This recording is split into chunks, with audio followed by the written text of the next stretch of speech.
जल्द ही हमारे पॉडकास्ट पर एक नई सीरीज आने वाली है जिसका नाम है ईगर इन्वेस्टर। तो अगर जिस प्लेटफॉर्म पर आप सुन रहे हैं, अगर आपने उस पर हमें फॉलो नहीं किया है तो प्लीज़ हमें फॉलो कर लीजिए। एंड्रू कार्नेगी का जन्म 25 नवंबर 1835 में डनफर्मलिन में हुआ। उनकी माँ का नाम मार्गरेट मॉरिसन कार्नेगी था और पिता का नाम विलियम कार्नेगी। उनकी फैमिली एक कपड़े बनाने वाली फैमिली थी और वो हाथों से कपड़े बनाते थे। जब एंड्रू 12 साल के थे तब टेक्नोलॉजी और मशीनरी के कारण उनके पिता का हाथ से बनाने वाला बिजनेस काफ़ी मद्दा हो गया। उनकी फैमिली फाइनेंशियली काफ़ी ज़्यादा स्ट्रगल करने लगी और वही समय था जब स्कॉटलैंड में भुखमरी थी।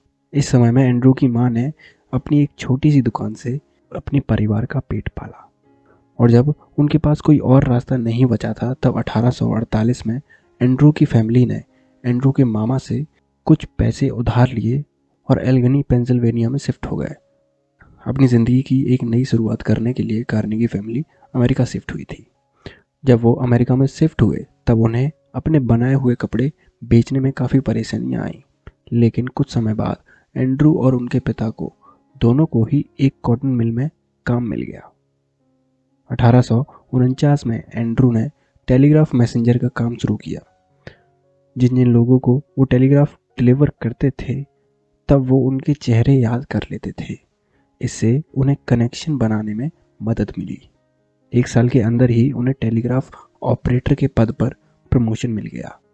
परिवार की आर्थिक स्थिति अच्छी ना होने की वजह से ही उन्हें अपनी पढ़ाई बीच में छोड़नी पड़ी थी और अपने परिवार का हाथ बटाना पड़ा था।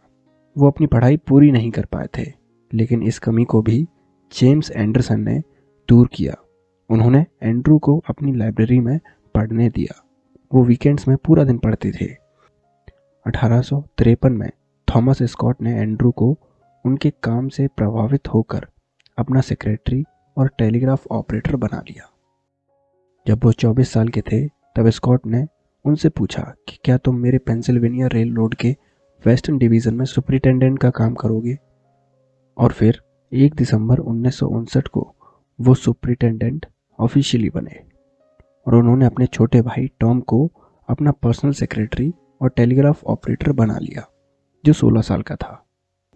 और ये काम उनकी ज़िंदगी की कामयाबी का अहम पड़ाव था। उन्होंने अपने काम से बहुत कुछ सीखा।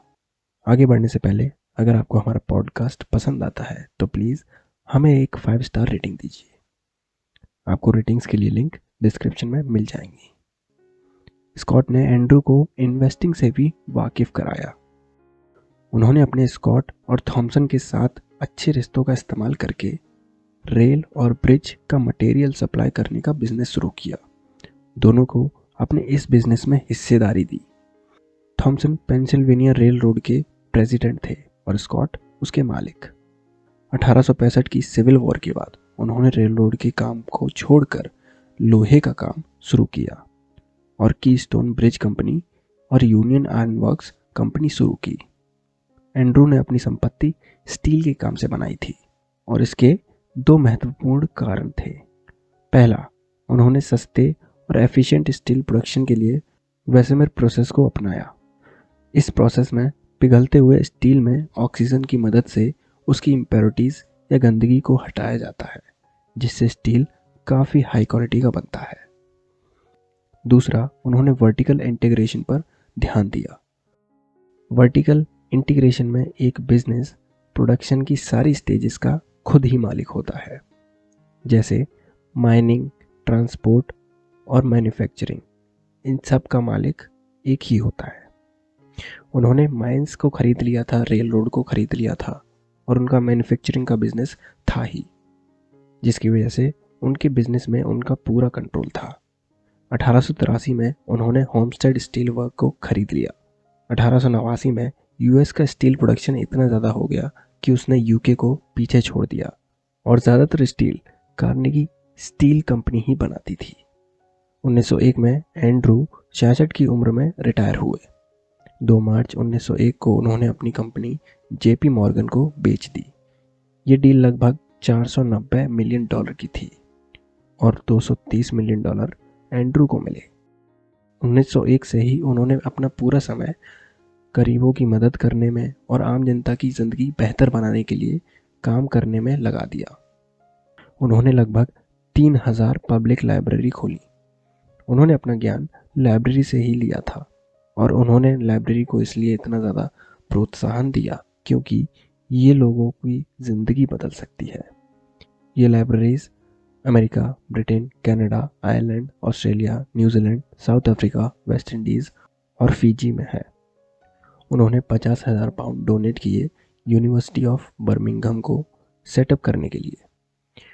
इसके अलावा उन्होंने कई एजुकेशनल इंस्टीट्यूट और रिसर्च सेंटर को भी फंड किया और बढ़ावा दिया। उन्होंने शादी 51 वर्ष की उम्र में की लुईस व्हिटफील्ड से और उनकी एक बेटी हुई जिसका नाम उन्होंने अपनी माँ के नाम पर रखा, मार्गरेट कार्नेगी। उनकी मृत्यु 11 अगस्त 1919 में ब्रोंकाइल निमोनिया से हुई। मरने से पहले ही वो 350 मिलियन से ज़्यादा डोनेट कर चुके थे और अपने फैमिली के साथ साथ अपने सर्वेंट्स के लिए भी संपत्ति छोड़ गए थे। माना जाता है कि वो अपने समय के दुनिया के सबसे अमीर इंसान थे और उनकी नेटवर्थ आज की वैल्यू के हिसाब से लगभग 350 बिलियन डॉलर थी और जो कि उस समय यूएस की जीडीपी का लगभग 2% था। अगर आपके मन में हमारे लिए कोई सजेशन है, कोई टॉपिक है या फिर कोई बुक है और आप चाहते हैं कि हम उस पर एक एपिसोड बनाएं, तो प्लीज़ हमें एक ईमेल कीजिए। हमारा ईमेल आपको डिस्क्रिप्शन में मिल जाएगा। इस एपिसोड के लिए बस इतना ही। अगले हफ्ते फिर मिलेंगे। तब तक के लिए अपना ख्याल रखें और सीखते रहें।